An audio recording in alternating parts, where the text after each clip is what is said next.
Hey fam, this is part 30 on September 30th. If this is your first time seeing me, head back to the intro, find out why we're here, figure out if you want to be here. If so, start at part 1, do the work, and meet us back here when you've caught up.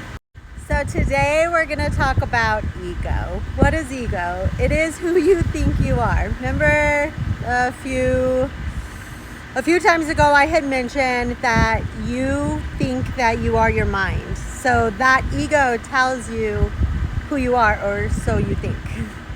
It's our inner voice that guides us, that tells us what is safe, what we need to be happy. For example, if you feel like you need a bigger house to be happy, if you need a super nice car to be happy, or to be at a certain level in life, or to have people look at you and view you at a certain level in your life, these are all things that your ego can create. The feeling that you're not good enough and so you can't have your dream job, or your dream career you can't have because you can't afford it. It's a little bit of keeping up with the Jones, to tell you the truth. This is where I say that your mind is sabotaging you, because actually people, places, and things do not bring you happiness. Your happiness is within. That's why I keep saying you have to go within. You have to go within. You'll hear people talk about doing the shadow work. That's going within and really turning off the mechanisms that are untrue, like turning off the things or the belief systems that are holding you back in life. Switching them, looking at things different, changing your perspective about things in life is all ego work.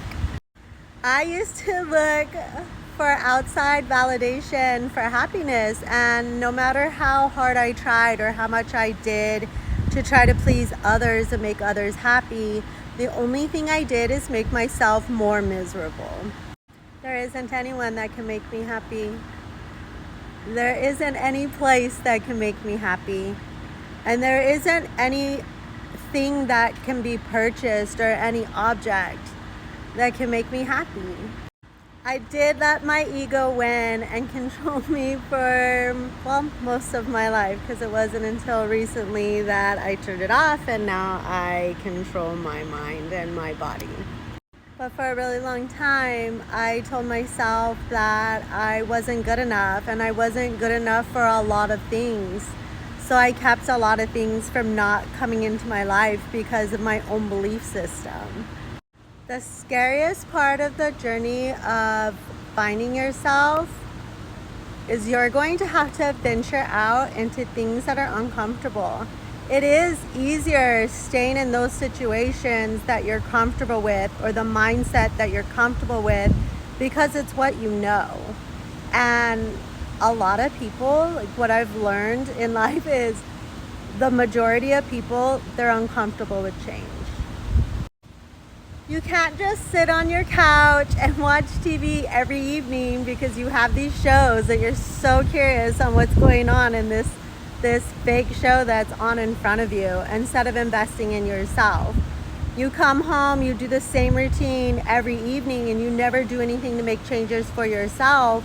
Your life is going to stay looking the same. If you want change, you got to make change.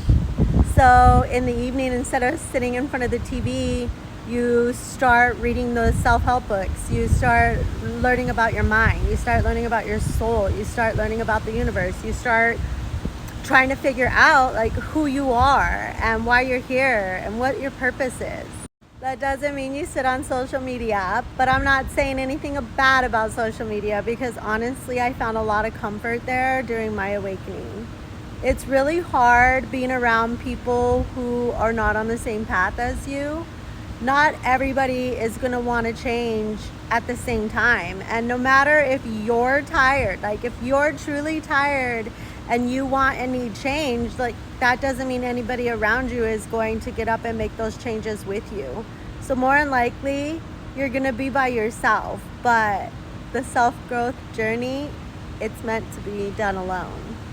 So on TikTok, there's this huge community of other people that are on the same healing journey as you. There's so many people that helped me along the way. Kind of like how now I'm turning around and reaching out my hand and helping you.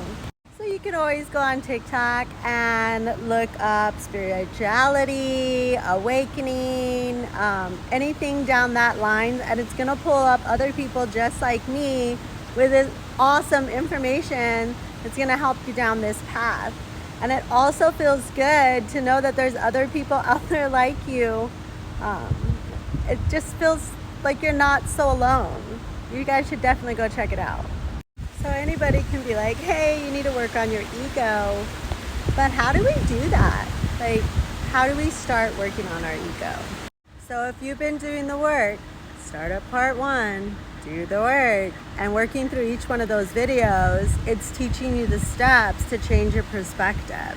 Your perspective has to change for you to be able to shut off your ego. You have to look at life differently. You have to change the way you step through life, the way you think, the way you react. This will allow you to then quiet the part of your mind that is sabotaging you to where your soul is actually the person guiding you, your intuition. And that's the way it's actually supposed to be. I'm now at the happiest time in my life, and I did it by myself. Nobody gave me anything. Nobody held my hand and showed me the way. I forged the way back to happiness by quieting the part in my mind that was telling me I wasn't good enough. The death of my ego brought me to the happiest point in my life.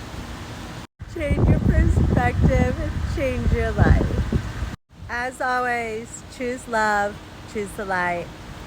Love ya.